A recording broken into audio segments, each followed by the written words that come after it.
Ya, jadi kalau misalnya my friends perhatikan jadwal yang ada saat ini untuk IPO Superbank, masa penawaran awalnya sudah selesai ya my friends ya, 25 November sampai dengan 1 Desember. Dan kita akan melihat nanti di masa penawaran umum perdana saham 10 sampai 15 akan seperti apa nanti permintaannya, tapi cepat atau lambat kita pasti akan mendengar kira-kira di harga berapa nih Superbank ini akan ditawarkan karena masa penawaran awalnya sudah selesai. Nah, kalau misalnya dilihat dari keadaan saat ini, kalau seandainya nanti harganya itu memang bagus gitu ya dan memang minat pasarnya itu besar atau signifikan, seharusnya akan mempengaruhi pergerakan terutama untuk MTech dan juga nanti akan ada korelasi juga ke SMA gitu ya. Jadi buat my friends yang mungkin baru ikutan Tiger Insights gitu ya, terus bertanya apa hubungannya Superbank dengan MTech.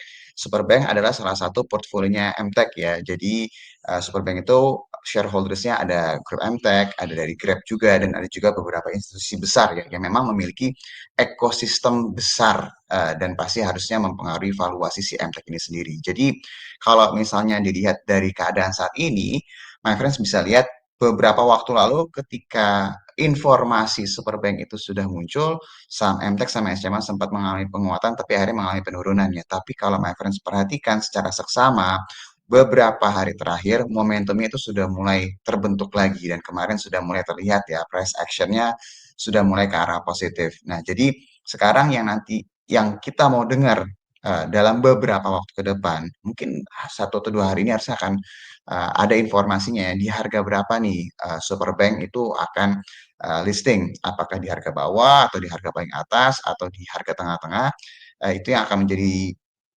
salah satu katalis yang bisa menggerakkan saham grup MTech dan juga SMA-nya ya my friends. Jadi buat informasi range harganya itu 525 sampai dengan 695.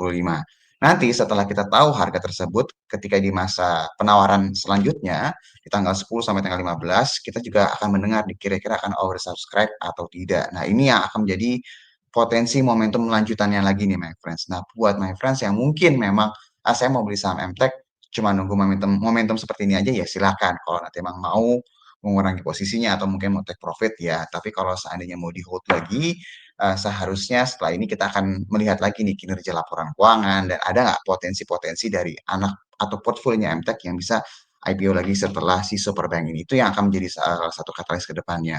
Nah, pertanyaannya berikutnya adalah apa hubungannya sama SMA? Kenapa? Kan Superbank ini kan portfolionya MTech, nggak ada hubungannya sama SMA gitu ya. Satu, my friends, yang harus my friends perhatikan adalah ketika suatu saham dia berada di dalam suatu ekosistem atau dalam suatu industri, normalnya momentumnya itu akan memberikan impact ke ekosistem tersebut atau saham-saham yang berada di industri tersebut.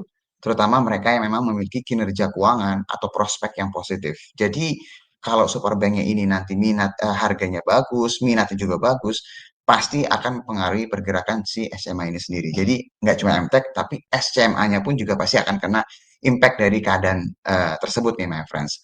Dan kalau misalnya kita lihat sejauh ini momentumnya sudah mulai terlihat, ekspektasinya apa yang tadi kita bahas tadi harusnya bisa memberikan momentum lanjutan positif buat MTech maupun juga untuk SMA. Jadi kalau buat my friends yang bertanya-tanya ini kok nggak naik-naik atau bahkan beberapa waktu lalu sempat turunnya cukup curam ya seperti yang kita jelaskan saham-saham yang memang jatuhnya seperti ini keadaannya seperti ini wajar ya koreksi yang terjadi dan kalau dilihat seharusnya momentum positifnya untuk MTech maupun SMA harusnya bisa berlanjut. Jadi buat my friends yang nungguin untuk MTech sama SMA itu kurang lebih update-nya ya.